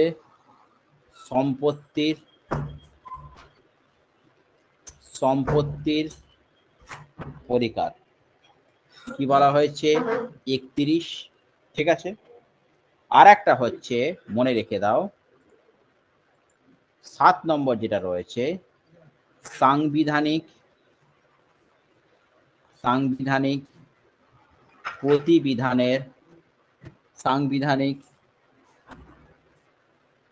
প্রতিবিধানের অধিকার। এটা কত? 32 এবং 226। এই প্রত্যেকটা মৌলিক অধিকার আমাদের কিন্তু খুব ভালো করে পড়তে হবে। প্রত্যেকটা মৌলিক অধিকারই কিন্তু খুব ইম্পর্টেন্ট এবং আমি প্রত্যেকটা জিনিসকে কিন্তু খুব ভালো করে পড়াচ্ছি। ঠিক আছে, আচ্ছা, এর মধ্যে একটা দেখো, মৌলিক অধিকারটাকে এটাকে বলা হয়, দেখো এটাকে আমি অনেকগুলো বলছি। প্রথম কথা, এই যে মৌলিক অধিকারটাকে আমাদের ভারতীয় সংবিধানের, মানে এই যে মৌলিক অধিকারটা কত বললাম? 12 থেকে 35। এই মৌলিক অধিকারটাকে ভারতীয় সংবিধানের কি বলা হয় বলতো? ভারতীয় সংবিধানের ম্যাগনা কাটা বলা হয়। কি বলা হয়? ম্যাগনা কাটা বলা হয়। ঠিক আছে, কারণ এটা হচ্ছে, এই মৌলিক অধিকারটা কোথা থেকে নেওয়া হয়েছে? আমাদের ইউএসএ থেকে নেওয়া হয়েছে। কেন ম্যাগনা কাটা বলা হয়? কারণ কথা হচ্ছে কি, যে এইটা কোনো কারণে তোমার যদি মৌলিক অধিকার তোমার কেউ ডিস্টার্ব করে, বা মৌলিক অধিকারটা কোনো রকম ভাবে কোনো জায়গা থেকে তুমি বুঝতে পারো তোমার হ্যাম্পার হচ্ছে, ডিরেক্টলি তুমি হাইকোর্ট বা সুপ্রিম কোর্টে যেতে পারো। এই অধিকার তোমাকে দেওয়া হয়েছে, ডিরেক্ট তুমি হাইকোর্ট বা সুপ্রিম কোর্টে যেতে পারো। আচ্ছা, এবারে আমাকে একটা কথা বলো, এই মৌলিক অধিকারটাকে কি বলা হয় ভারতীয় সংবিধানের? কি বলা হয়? ম্যাগনা কাটা বলা হয়। বলা হয় তো? আমাদের একটা কথা বলো, ইতিহাসের ম্যাগনা কাটা কোনটাকে বলা হয়? ইতিহাসের ম্যাগনা কাটা কোনটাকে বলা হয়? কেউ বলতে পারবে? ইতিহাসের ম্যাগনা কাটা।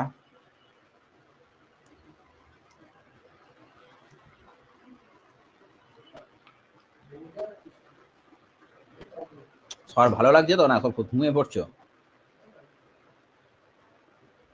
ক্লাসটা কিরম লাগছে সবার? হ্যাঁ, বাকিরা বাকিরা একটু বলো কিরম লাগছে? নিতাই? হুম, হুম, ঠিক, ঠিক আছে, ঠিক আছে। অমিত চন্দ্র সরকার, তুমি মাঝখানে লেফট হয়ে গেছিলে না?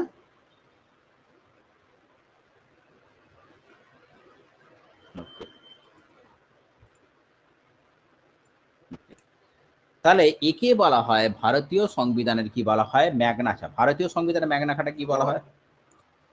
ইতিহাস না, ইতিহাসের ম্যাগনা কার্টা আমি কাকে বলা হয় মনে রেখে দাও। একটা ভারতীয় সংবিধানের ম্যাগনা কার্টা আমি তাহলে কি বললাম, যে ভারতীয় সংবিধানের ম্যাগনা কার্টা হচ্ছে তোমার কি হচ্ছে যে মৌলিক অধিকারটাকে বলা হয় ভারতীয় সংবিধানের ম্যাগনা কার্টা। আর ইতিহাসের ম্যাগনা কার্টা হচ্ছে 1717 সালে কি হয়েছিল, ফারুক শিয়ারের ফরম্যান হয়েছিল। ফারুক শিয়ারের ফরম্যান, ফারুক শিয়ারের ফরম্যানটা কি ছিল, যে এখানে মানে যারা আমাদের ইস্ট ইন্ডিয়া কোম্পানিকে এই পাওয়ারটা দেওয়া হয়েছিল যে তোমরা উইদাউট ট্যাক্সে মানে উইদাউট ট্যাক্স মানে বিনা শুল্কে তুমি বাণিজ্য করতে পারো। সেইটা কিন্তু 1717 সালে ফারুক শিয়ারের ফরম্যানে দেওয়া হয়েছিল। সেইটাকে বলা হয়ে থাকে আমাদের কি ইতিহাসের হচ্ছে ম্যাগনা কার্টা। বুঝতে পেরেছো? আর ভারতীয় সংবিধানের ম্যাগনা কার্টাটা কি না, ভারতীয় সংবিধানের ম্যাগনা কার্টাটা হচ্ছে এই মৌলিক অধিকার বা ফান্ডামেন্টাল রাইট। তাহলে ইতিহাসের ম্যাগনা কার্টাটা হচ্ছে 1717 সালে ফারুক শিয়ারের ফরম্যান, যেটা থেকে কি হয়েছিল না ফারুক শিয়ারের ফরম্যানে যেটা বলা হয়েছিল বিনা শুল্কে তোমরা একটা কোম্পানি বাণিজ্য করতে পারবে। আর ভারতীয় সংবিধানের ম্যাগনা কার্টা হচ্ছে কোনটা, এই হচ্ছে তোমার ফান্ডামেন্টাল রাইট। এখন কথা হচ্ছে কি যে এই যে ফান্ডামেন্টাল রাইট গুলো রয়েছে, তোমাদেরকে একটা ফান্ডামেন্টাল রাইট বললাম, দেখো সম্পত্তির অধিকার। কি বললাম? সম্পত্তির অধিকার। সম্পত্তির অধিকারটা কত নম্বর আছে? 31 নম্বর। এখন কথা হচ্ছে এই সম্পত্তির অধিকারটা কিন্তু এখন আর ফান্ডামেন্টাল রাইটের মধ্যে নেই। কেন ফান্ডামেন্টাল রাইটের মধ্যে নেই? কবে এইটা ফান্ডামেন্টাল রাইট থেকে পুরোপুরি এলিমিনেট করা হয়েছে? মনে রেখে দাও, 1978 সালের 1978 সালে 44তম সংবিধান সংশোধনে 1978 সালের 44তম সংবিধান সংশোধনে এই সম্পত্তির অধিকার যেটা 31 নম্বর ধারায় আছে সেটাকে টোটালি আমাদের এখান থেকে ফান্ডামেন্টাল রাইট থেকে এলিমিনেট করা হয়েছে। ঠিক আছে? তাহলে সম্পত্তির অধিকারটা এখন কি হচ্ছে? সম্পত্তির অধিকারটা শুধুমাত্র একটা লিগ্যাল রাইট। শুধুমাত্র কি একটা আছে? এটা শুধুমাত্র হচ্ছে একটা লিগ্যাল রাইট। এটা কিন্তু কোনো সাংবিধানিক ব্যাপার নয়, কারণ 1978 সালে 44তম সংবিধান সংশোধনে এটাকে এলিমিনেট করা হয়েছে। ঠিক আছে? এবারে কথা হচ্ছে কি, আর একটা জিনিস জেনে রেখে দাও, আর একটা জিনিস জেনে রেখে দাও, এরপরে তোমাদের এটা পড়াবো। আমি যে এইগুলো বললাম, এত কিছু ফান্ডামেন্টাল রাইট বললাম, তার মধ্যে যখন জাতীয় জরুরি অবস্থা জারি করা হয়, কি করা হয়? যখন জাতীয় জরুরি অবস্থা জারি করা হয় তখন কোন জিনিসটা রয়েছে সেইটাকে কোনো মতে সংশোধন করা যায় না। বা দেখো ফান্ডামেন্টাল রাইটটা এমনই একটা রাইট, আমি তোমাকে কি বললাম, এটা ম্যাগনা কার্টা। মানে তুমি যদি ফান্ডামেন্টাল রাইটটা কোনো কারণে ক্রোক হয় তাহলে তুমি কি করতে পারো, ডাইরেক্ট হাইকোর্ট যেতে পারো, ডাইরেক্ট সুপ্রিম কোর্টে গিয়ে তুমি বলতে পারো যে আমাকে ফান্ডামেন্টাল রাইটটা, আমার যে মৌলিক অধিকারগুলো রয়েছে সেগুলোকে দেওয়া হচ্ছে। কিন্তু যখন জাতীয় জোর, এমনকি এটাও বলা হয়েছে যে যখন আমাদের দেশে কোনো অচলাবস্থা থাকবে, যখন আমাদের দেশে জাতীয় জরুরি অবস্থা থাকবে, সেই সময়ও ফান্ডামেন্টাল রাইটকে কিছু করা যাবে না, ফান্ডামেন্টাল রাইটগুলো তুমিকে পালন করতেই হবে। বাট দুটো ফান্ডামেন্টাল রাইট রয়েছে, একটা হচ্ছে কি 20 আর একটা হচ্ছে 21। এই দুটো ফান্ডামেন্টাল রাইট কিন্তু জাতীয় জরুরি অবস্থা জারি করা থাকাকালীনও তুমি কিন্তু মানে জাতীয় জরুরি অবস্থা জারি করার সময় সময় ফান্ডামেন্টাল রাইটগুলোকে সব প্রয়োগ করে দিতে পারো। কিন্তু জাতীয় এই 20 আর 21 এই যে দুটো ফান্ডামেন্টাল রাইট আছে এইটাকে কিন্তু কিচ্ছু করা যাবে না। 20তে কি বলা হয়েছে, 21-এ কি বলা হয়েছে সেটা আমি আসছি, পরে আসছি। শুধু এইটুকু জেনে রেখে দাও, জাতীয় জরুরি অবস্থার সময় আমাদের এটা বলা হয়েছে যে যত রকমের ফান্ডামেন্টাল রাইট রয়েছে তো আমাদের রাষ্ট্রপতি চাইলে কিন্তু সেই ফান্ডামেন্টাল রাইটগুলোকে সব কটাকে প্রয়োগ করতে পারে, সেই সময় কিন্তু তোমার কোনো ফান্ডামেন্টাল রাইট থাকবে না। বাট 20 আর 21 যে দুটো ফান্ডামেন্টাল রাইট রয়েছে এই রাইটের উপর কিন্তু তুমি কোনো হাত দিতে পারবে না। ঠিক আছে? এবারে একটা একটা করে ফান্ডামেন্টাল রাইট সম্বন্ধে আমরা আসবো। প্রথম কথা কি কি আছে? ফার্স্ট যেটা বলা হয়েছে দেখো 12, আমি কিন্তু তোমাদের দেখো 14 থেকে বলেছি না, 14 থেকে 18 সাম্যের অধিকার, 19 নম্বর ধারার স্বাধীনতার অধিকার, এরম করে বলেছি না? কিন্তু আমি অথচ বলছি 12 থেকে 35 ফান্ডামেন্টাল রাইট। তার মানে 12 তো নিশ্চয়ই কিছু না কিছু আছে। তাহলে 12তে কি কি আছে সেটা আমরা একটুখানি দেখছি। 12তে কি আছে? এই 12তে যেটা আছে, এখানে স্টেট কথাটাকে ব্যাখ্যা প্রদান করা হয়েছে। স্টেট 12তে যেটা রয়েছে, স্টেট কথাটাকে ব্যাখ্যা প্রদান করা হয়েছে। ঠিক আছে? স্টেট কথাটা বলতে কি বোঝানো হয়েছে? স্টেট কথাটা বলতে কি বোঝানো হয়েছে দেখো। প্রথম কথা হচ্ছে 1 নম্বর, ভারত সরকার, দেখো একদম পুরো ভালো করে এটাকে একদম করে দিই। 12 নম্বর ধারাটা কোনো জায়গায় কিন্তু লেখা নেই। ঠিক আছে? আমি একদম পুরোপুরি ক্লিয়ার করে দিচ্ছি তোমাদের কাছে। স্টেট বলতে কি কি বোঝানো হয়েছে? ভারত সরকার বা ভারতীয় সংসদ, 1 নম্বর।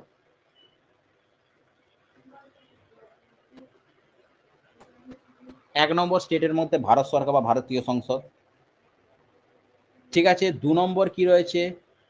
রাজ্য সরকারের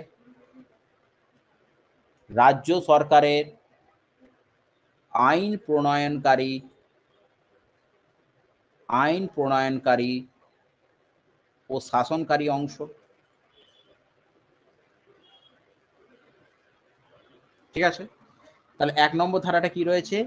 ভারত সরকার বা ভারতীয় সংসদ 1 নম্বর রয়েছে। তারপরে 2 নম্বর কি রয়েছে? 2 নম্বর হচ্ছে রাজ্য সরকারের আইন প্রণয়নকারী কোনো সংস্থা, রাজ্য সরকারের কোনো আইন প্রণয়নকারী কোনো সংস্থা। 3 নম্বর কি রয়েছে? 3 নম্বর হচ্ছে পুরসভা, পঞ্চায়েত বা জেলা বোর্ড, এটা রয়েছে। আর একটা হচ্ছে 4 নম্বর কি রয়েছে? 4 নম্বর হচ্ছে বিভিন্ন রকম স্ট্যাটুটরি ও নন স্ট্যাটুটরি অর্গানাইজেশন। ঠিক আছে? এইগুলো হয়েছে। তাহলে স্টেট বলতে দেখো এত কিছু রয়েছে। বুঝতে পারছো?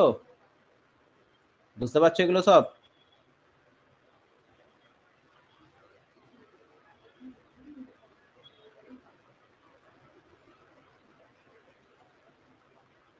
বুঝতে পারছো?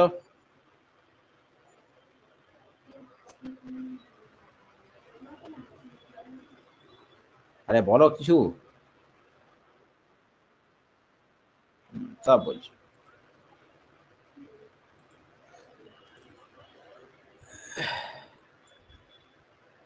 3 নম্বরেরটা যেটা বললাম, 3 নম্বরেরটা আমি যেটা বললাম পুরসভা, পঞ্চায়েত বা রাজ্যে। ঠিক আছে? দেখো প্রথম কথা হচ্ছে ভারত সরকার কি কি 12 থেকে 35 আছে? ভারত সরকার বা ভারতীয় সংসদ, 1 নম্বর কথা। 2 নম্বর হচ্ছে রাজ্য সরকারের আইন প্রণয়নকারী শাসনকারী সংস্থা। ঠিক আছে? 3 নম্বর কি রয়েছে? পুরসভা, পঞ্চায়েত বা জেলা বোর্ডের গঠন রয়েছে। আর 4 নম্বরটা যেটা রয়েছে স্ট্যাটুটরি এবং নন স্ট্যাটুটরি বডি রয়েছে। এই 4টে অর্গানাইজেশন হচ্ছে 12 নম্বর। ঠিক আছে? ওকে, বুঝতে পেরেছো? আচ্ছা, এবার হচ্ছে 13 নম্বর। 13 নম্বরে কি কি আছে দেখো, আজকে অনেকটা কিন্তু কভার করে দেবো। ঠিক আছে? 13 নম্বরে কি রয়েছে? যে আমাদের কি কি হচ্ছে, যে আচ্ছা 13 নম্বরের একটা জিনিস তোমাদের একটুখানি ব্যাপার একটুখানি বুঝতে হবে। 13 নম্বরটা কি রয়েছে? 13 নম্বরটাতে দেখো মৌলিক অধিকারের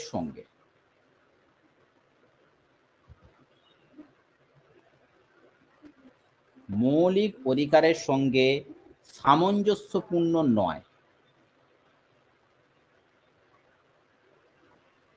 ঠিক আছে? মৌলিক অধিকারের সঙ্গে সামঞ্জস্যপূর্ণ নয় বা তার কোনো বিরোধী জিনিস, তার কোনো বিরোধী জিনিস।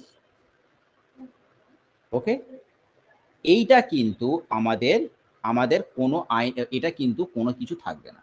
মানে মৌলিক অধিকারের সঙ্গে যেগুলো কোনো সামঞ্জস্যপূর্ণ নয় বা কোনো বিরোধী জিনিস, আমাদের এই 13 নম্বর এটাতে বলা হয়েছে যে যেটা আমাদের মৌলিক অধিকারের সঙ্গে সামঞ্জস্যপূর্ণ নয় বা মৌলিক অধিকারের কোনো বিরোধী কোনো জিনিস, আমাদের কিন্তু এখানে রাখা হবে না। ঠিক আছে? এর সাথে একটা জিনিস তোমাদের আমি একটা বলেছিলাম, আগের ক্লাসে আমি বলেছিলাম, আগের একটা কনস্টিটিউশন ক্লাসে বলেছিলাম যে আমাদের সংবিধানের একটা মূল জিনিস কি? প্রস্তাবনা। ঠিক আছে? এই প্রস্তাবনাটা যখন আমাদের তৈরি হয়েছিল, তখন এটা বলা হয়েছিল যে প্রস্তাবনাটাকে কোনোদিনও চেঞ্জ করা যাবে না।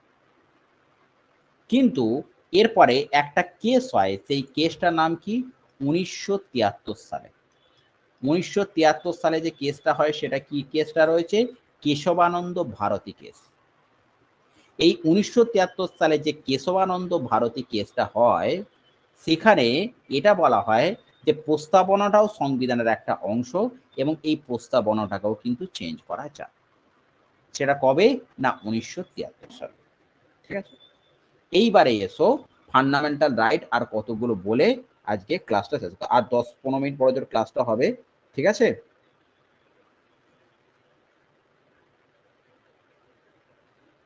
আচ্ছা, যেগুলো পড়ালাম সেগুলোর মধ্যে কারো কোনো কোয়ারি আছে? সেগুলো কোনো কোয়ারি আছে? ঠিক আছে। দেখো, প্রথম আমরা আসি, কি বলেছিলাম? সাম্যের অধিকার।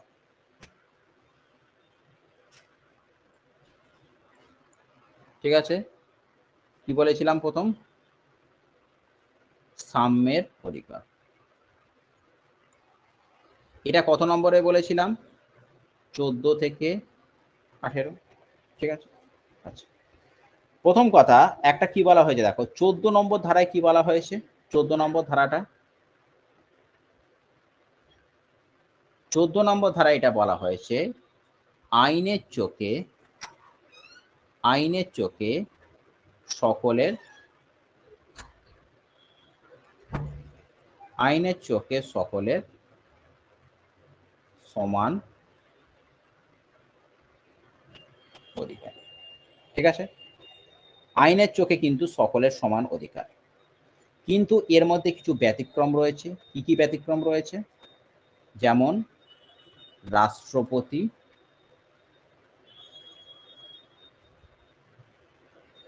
এবং রাজ্যপাল। ঠিক আছে? হয়েছে? রাষ্ট্রপতি এবং রাজ্যপাল কিছু বিশেষ সুবিধা ভোগ করে। এটা কত নম্বর ধারায় আছে? এটা হচ্ছে 361। ঠিক আছে? 14 নম্বর ধারাটা কি বলা হয়েছে? আইনের চোখে সকলের সমান অধিকার এবং রাষ্ট্রপতি এবং রাজ্যপাল কত রয়েছে? 361। ঠিক আছে? আচ্ছা, দ্বিতীয় 15 নম্বর ধারা।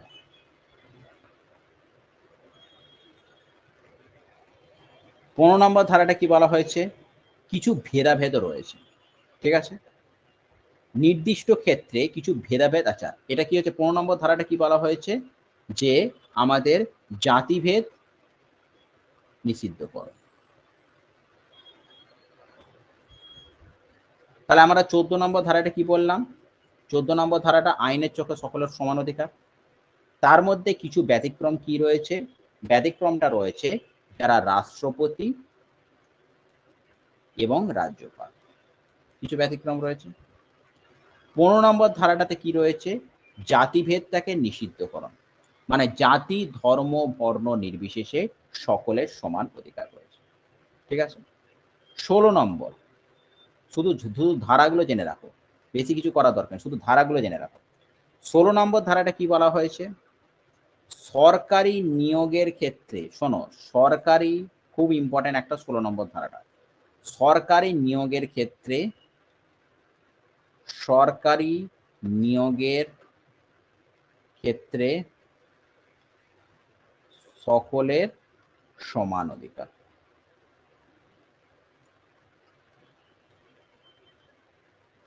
ঠিক আছে? কি বললাম? 16 নম্বর ধারাটা কি বললাম? সরকারি নিয়োগের ক্ষেত্রে সকলের হচ্ছে সমান অধিকার। ঠিক আছে? আচ্ছা,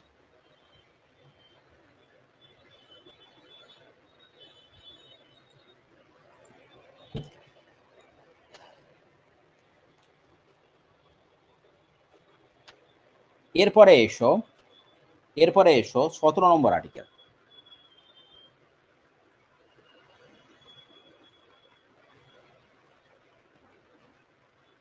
সতেরো নম্বর আর্টিকেলে কি বলা হয়েছে কেউ জানো?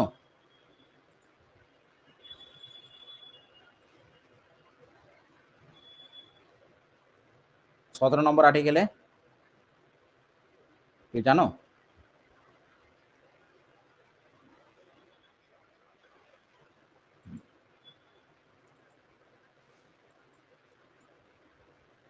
বলে দিচ্ছি, ঠিক আছে, ঠিকই বলেছো। 17 নম্বর আর্টিকেল এটা কি রয়েছে? আনটাচেবিলিটি।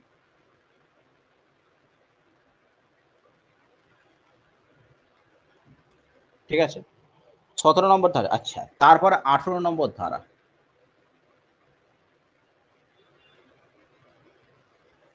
18 নম্বর ধারায় কি বলা হয়েছে? যে কোনো টাইটেল প্রহিবিটেড।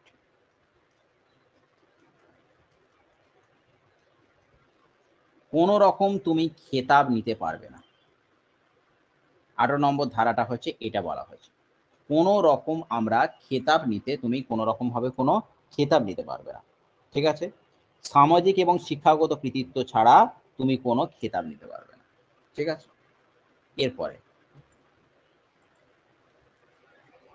যেটা রয়েছে 19 থেকে 22। ঠিক আছে, তাহলে 14 নম্বর, তাহলে দেখো একবার রিভাইজ করে নাও। 14 থেকে তাহলে কি বলা হয়েছে? 14তে হচ্ছে আইনের দৃষ্টিতে সকলের সমান অধিকার। আচ্ছা, তারপরে হচ্ছে 15 নম্বর ধারাটা, 14টা হয়ে গেল। তারপরে হচ্ছে 15 নম্বর ধারাটা কি বলা হয়েছে? 15 নম্বর ধারাটা হচ্ছে জাতিভেদ প্রথা নিষিদ্ধকরণ। 16 নম্বরটাতে কি বলা হয়েছে বলো? আমরা তো এক্ষুনি বললাম, বলো। হুম, ঠিক, সরকারি নিয়োগের ক্ষেত্রে সকলের সমান অধিকার। আচ্ছা, 17তে কি বলা হয়েছে বলো? আনটাচেবিলিটি বলা হয়েছে। আর 18তে কি বলা হয়েছে বলো? টাইটেল, যে কোনো টাইটেলটা আমরা নিতে পারবো না। ঠিক আছে, এবারে এসো 19 থেকে 22। এই 19 থেকে 22-এ কি বলা হয়েছে? স্বাধীনতার অধিকার। আচ্ছা, বলছি 18 নম্বর ধারাটায় যেটা বলা হয়েছে, কোনো রকম উপাধি গ্রহণ করতে পারবে না, কোনো রকম টাইটেল, মানে তোমার নামের পাশে যদি কোনো খেতাব থাকে, ঠিক আছে, মানে দেখো শিক্ষাগত তুমি একটা ব্যাচেলার ডিগ্রি করেছো, তুমি একটা মাস্টার ডিগ্রি করেছো, সেটা ঠিক আছে, কিন্তু কোনো তুমি বিদেশি কোনো একটা এর থেকে তুমি কোনো কোনো খেতাব নিলে, কোনো টাইটেল, তোমার নামের পাশে তোমাকে এই পদবি হিসাবে চিনলো, তুমি কোনো একটা ভালো কিছু অ্যাচিভ করেছো, তার জন্য তোমাকে এই রকম একটা টাইটেল দেবে, সেই টাইটেলটা কিন্তু সেই টাইটেলটা কিন্তু করা যাবে না, সেই টাইটেলটা কিন্তু নেওয়া যাবে না। বুঝতে পেরেছো? সেই টাইটেলটা নেওয়া যাবে না। তুমি কোনো বিদেশি কোনো একটা, হয়তো তুমি একটা কোনো আবিষ্কার করলে, সেটা হয়তো বিদেশিদের চোখে খুব ভালো লাগলো, বা সেটা তোমাদের, সেটাকে সবাই অ্যাকসেপ্ট করলো, তার জন্য তোমাকে একটা টাইটেল দেওয়া হলো, সেই টাইটেলটা কিন্তু তুমি নিতে পারবে না। এইটা হচ্ছে 18 নম্বর ধারায় বলা হয়েছে। বুঝতে পেরেছো? ঠিক আছে, ওকে। আচ্ছা, এইটা হয়ে গেল তোমার, কি হচ্ছে 18 নম্বর ধারাটা হচ্ছে তোমার টাইটেল হলো। আচ্ছা, এবারে কথা হচ্ছে কি 19 নম্বর ধারায় দেখো 6 প্রকারের স্বাধীনতার কথা বলা হয়েছে। এই 6 প্রকার, দেখো আমরা একদম পুরো, যেহেতু পুরো ডিটেলে করাচ্ছি, সেই জন্য সব জিনিসটাই কিন্তু একদম পুরো কভার করে যাচ্ছে। ঠিক আছে, 19 নম্বর ধারায় যেটা বলা হয়েছে, 19, হ্যাঁ, 19 নম্বর ধারায় 6 প্রকার স্বাধীনতার কথা বলা হয়েছে। ঠিক আছে, 1 নম্বর কি কি স্বাধীনতা? বাক স্বাধীনতা, বাক স্বাধীনতা ও মতামত প্রকাশের স্বাধীনতা। 2 নম্বর শান্তিপূর্ণ ও নিরস্ত্রভাবে, শান্তিপূর্ণ ও নিরস্ত্রভাবে সমবেত হওয়ার সমবেত হওয়ার অধিকার,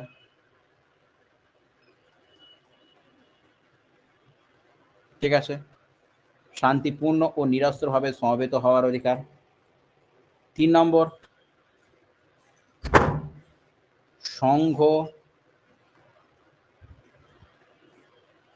বা সমিতি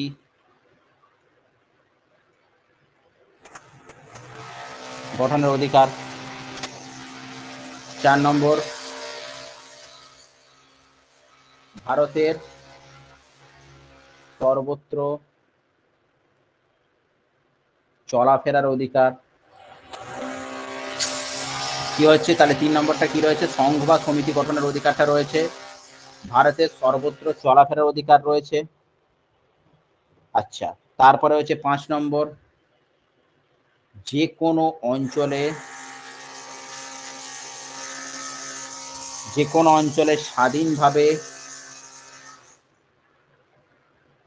স্বাধীনভাবে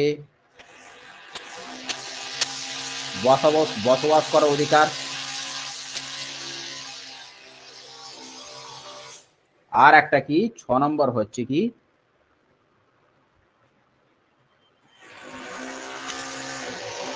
বৃত্তি বা পেশা তুমি নিতে পারো, ঠিক আছে, এই রকম। তাহলে তুমি কি হচ্ছে বাক স্বাধীনতা, প্রথমে 1 নম্বরটা কি রয়েছে? বাক স্বাধীনতা, মতামত প্রকাশের অধিকার, যে তুমি যে কোনো কি করতে পারো, তুমি তোমার জায়গা থেকে তুমি যে কোনো ব্যাপারে তুমি ডিসকাস করতে পারো, তোমার কোনো কোনো ব্যাপার তুমি বলতে পারো।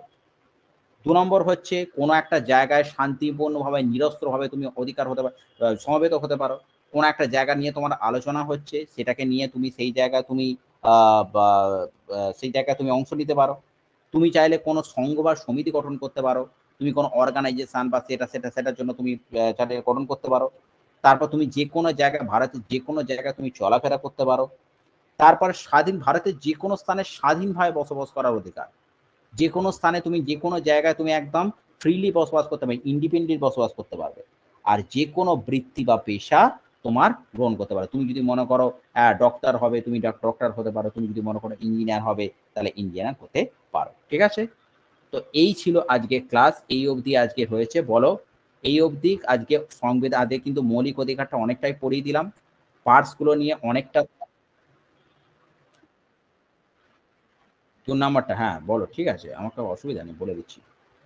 2 নম্বরটা হচ্ছে তোমার, বলে দিচ্ছি, 2 নম্বরটা হচ্ছে শান্তিপূর্ণভাবে নিরস্ত্রভাবে সমবেত হওয়ার অধিকার।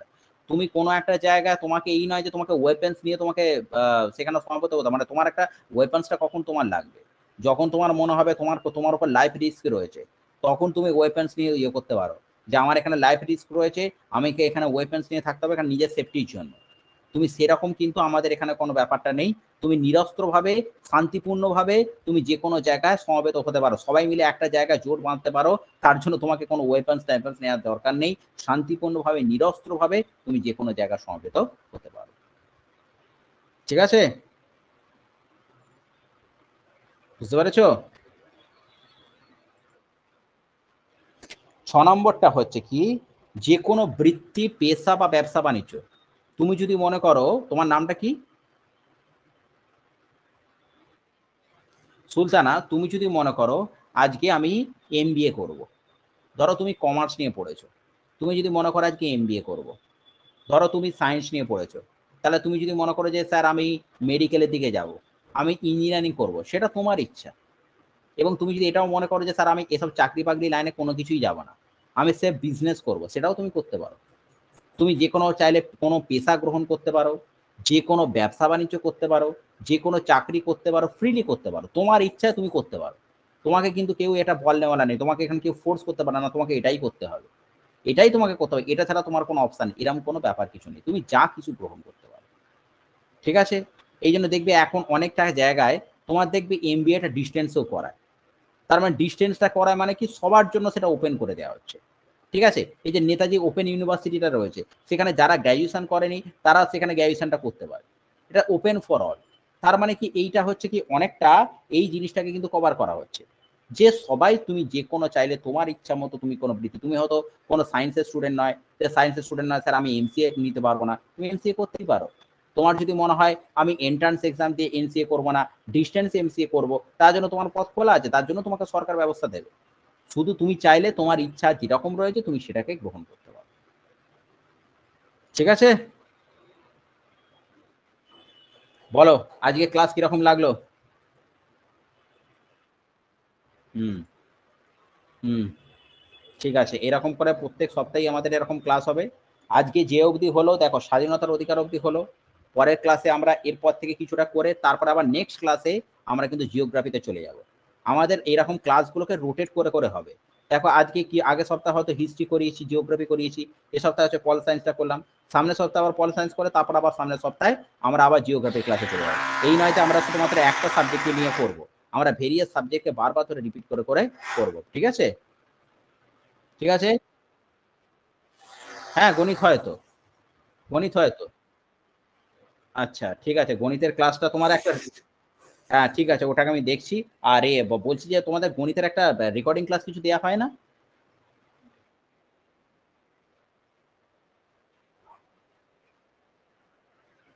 ওকে ওকে, ঠিক আছে ঠিক আছে, ওটা আমি দেখছি, আমরা দেখছি খুব তাড়াতাড়ি ওটাকে আনার চেষ্টা করছি। ঠিক আছে,